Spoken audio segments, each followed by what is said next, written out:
صعبوا عليا مصريين. مصر كانت ماشية بمبدأ أرهقناهم. أرهقنا ولا منتخب البرازيل؟ بس خلينا نبدأ ونقول سلام من الله عليكم ورحمة الله وبركاته. عاملين ايه الأخبار؟ والله الماتش امبارح يعني كان تقريبا الساعة 12 بالليل أو واحدة بالليل بتوقيت مصر، وانا مش عارف الصراحة الواحد هيعرف يتفرج على الماتشات اللي جاية امتى، ولكن خلينا نقول ان الماتش امبارح اثبت لنا ان في حارس مرمى اسمه مصطفى شوبير. مصطفى شوبير يا جماعة خلاني احس اخيرا ان في حارس مرمى ممكن يقف لمنتخب مصر. يا ده الحلاوة والرشاقة والابداع ايه ده ايه ده ايه ده. انا كان ما عندنا حارس مرمى يا جماعة، ما عندنا حارس مرمى يطلع ياخد الكرات العالية وينط يمين وينط شمال، ايه ده ايه ده ايه ده، ايه الحلاوة والجمال والتألق ده. وكان لازم ابدا بيه بصراحه، لان اكيد مليون المية مع احترامي الشديد للشناوي، مع احترام بقى اركن بقى شويه، لان اخيرا بقى في حارس مرمى انا مطمن على ان في شخص ممكن يعرف يمسك الكوره ما بتلسعش ايده. طبعا انا مش بتريق على الشناوي ليه صولات وجولات قبل كده لمنتخب مصر والاهلي والكلام ده كله وعلى دماغي من فوق، ولكن انا يا جماعه ما شفتش اداء مشرف للشناوي في بطولة كأس أفريقيا. فدلوقتي جه وقت مصطفى شوبير، فربنا معاه وبجد يعني ندعي له يا جماعة. يعني نشكرك يا ابني انك سترتنا، نشكرك يا حبيبي انك ما عرتناش قدام البرازيل. تاني نقطة لازم اتكلم فيها بقى وهي منتخب مصر ككل. من خط الدفاع للنص للهجوم انا مش حاسس ان في اسلوب او تكنيك او في حاجه الناس بتتدرب عليها. انا حاسس ان اللعيبه رجليها مخبطه، انا حاسس ان مفيش حاجه معينه احنا بنعملها عشان نوصل تيبيكال نفس البلان ونفس طريقه اللعب اللي كنا بنلعب بيها في كاس افريقيا. طب تسالني وتقول لي هو احنا المفروض كنا نعمل ايه عشان نتطور او نتعلم من كاس افريقيا؟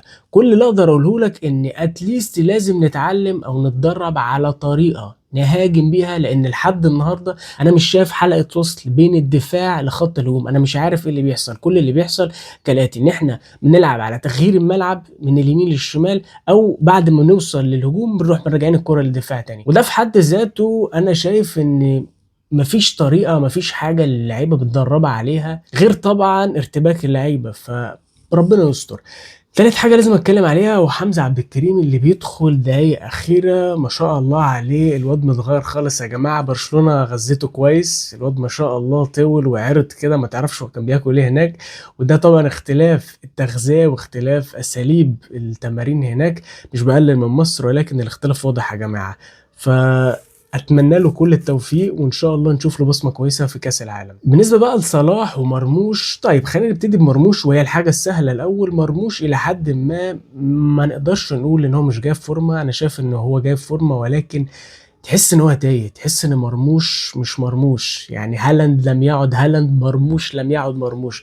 مرموش تحس ان هو مش واخد تعليمات بالظبط ايه اللي المفروض يعمله. مش بس هو، كل اللعيبه، ولكن مرموش تحس ان هو دايما مندفع، عنده السرعه عنده الامكانيات، ولكن ما عندوش الفكره بعد ما يعدي من اللاعب هيعمل ايه. تحس ان في ارتباك، تحس ان في هزه.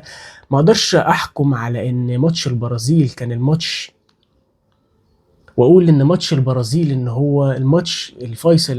لا، منتخب مصر كان وحش ومنتخب مصر كان حلو، ولكن كل اللي اقدر اقوله ان مرموش مش هو مرموش ما اداش الحاجه اللي تدينا الامل وتقول ان لا احنا عندنا خط هجوم بعدم وجود مصطفى محمد بنظرة فنية من كابتن حسام حسن. فكده مرموش هو الاعتماد الأول والأخير لمنطقة الهجوم بتاعتنا، مو صلاح. والله أنا مش عارف أقول إيه غير إن صلاح تقريبا بيشطب، تقريبا البدني بتاعه يا جماعة بقى شبه معدوم. أنا النهاردة لما بتفرج على صلاح ما بستناش منه حتى إنه يجري بالكورة. كل اللي أنت تقدر إنك تستناه من صلاح إن هو بس يعمل لمسة كويسة، يرفع رفعة كويسة، يعمل ثرو كويس. بس صلاح بتاع ليفربول إن ياخد واحد واتنين ويجري أو ياخد الكرة من الدفاع للهجوم، الموضوع بقى يعني محبط بشكل غير طبيعي. وانا تخوفاتي ان هو يلعب ب 90 دقيقة الفترة اللي جاية. صلاح ما بقاش صلاح يا جماعة. وعشان كده الاختيار بتاع هيثم حسن ممكن يكون اختيار كويس، وارجو ان هو ياخد فرصة، وارجو ان هو يلعب مع صلاح. نيجي لعيب زي تريزيجيه يا جماعة ما تقدرش تختلف عليه ان هو بيعمل مهامه الدفاعية بشكل ولا اروع، ولكن خلينا نقول ان اكيد في ناس احسن.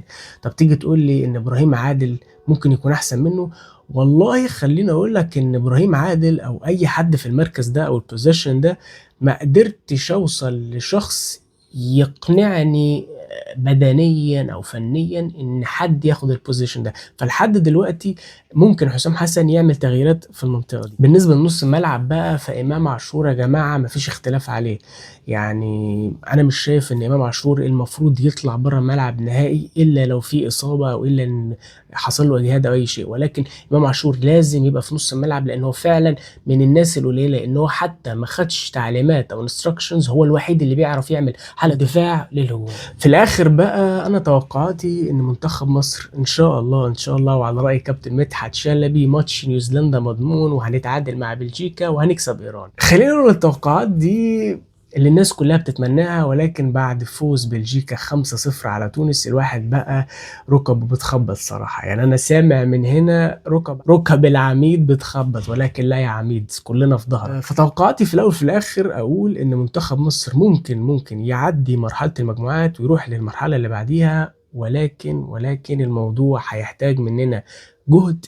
ويا ريت يا ريت نوصل لمرحلة ان يبقى في حاجة او فكرة او طريقة نهاجم بيها، عشان الموضوع العشوائي ان انت بتنقل الكورة بدون فكر انت عايز تعمل ايه بعد ما توصل لقدام، الموضوع مش هيبقى مجزي تماما. وكل اللي هنعمله ان احنا هنجيب اجوان بغلطات دفاعية من الفريق التاني او باي اسلوب اخر، لكن مش باسلوب متدربين عليه. نيجي بقى لباقي المنتخبات. بالنسبة للمنتخبات العربية، طبعا منتخب زي منتخب المغرب فانا اتوقع له ان هو يكمل ممكن دور الثمانيه او ممكن يوصل فيما بعد كمان، لان زي ما شفناه في كاس افريقيا هو كان بيقدم اداء اكثر من رائع. بالنسبه بقى لمنتخب بلجيكا والمنتخبات الكبيره اللي هي الكلاس A، بلجيكا طبعا زي ما شفنا ان هي كسبت 5-0، فانا مش عارف صراحه هنروح نعمل معاها ايه، ولكن بلجيكا من المنتخبات القويه جدا. فرنسا من المنتخبات اللي ولا اروع فيها طبعا من هجوم لدفاع لخط نص. ونيجي نتكلم شويه على البرازيل، لسه كنا بنلعبها امبارح. منتخب البرازيل يا جماعه مش هو منتخب البرازيل بتاع زمان، وده مش اول سنه ليه يظهر بالمستوى ده. لو نفتكر كاس العالم اللي فات منتخب البرازيل حتى ما قدمش المستوى المرجو منه. جماعه تحس ان اللعيبه ما بذلتش مجهود.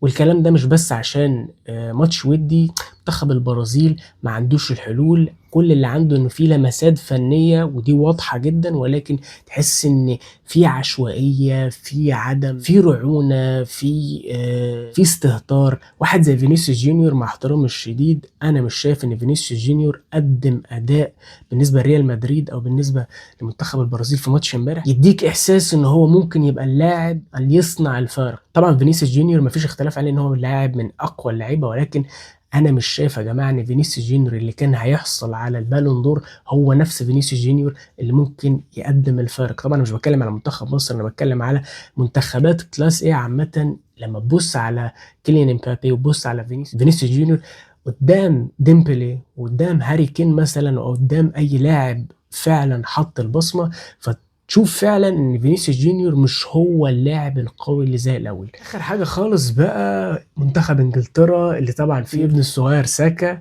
اللي انا مش عارف صراحه هيكمل في ارسنال ولا لا، لان المستوى صراحه السيزون اللي فات ما كانش احسن حاجه. ولكن منتخب انجلترا للاسف معهوش المدرب القوي اللي يصنع له الفرق، ولكن معاه سكواد الى حد ما قوي. وللاسف المدرب استبعد ناس زي بالمر واكتر من لاعب من الناس اللي المفروض هم كانوا ممكن يصنعوا له الفرق، ولكن ما اعرفش. انجلترا مش شايف لها ان هي ممكن توصل لمرحله من مراحل النص النهائي وحتى دور الثمانيه.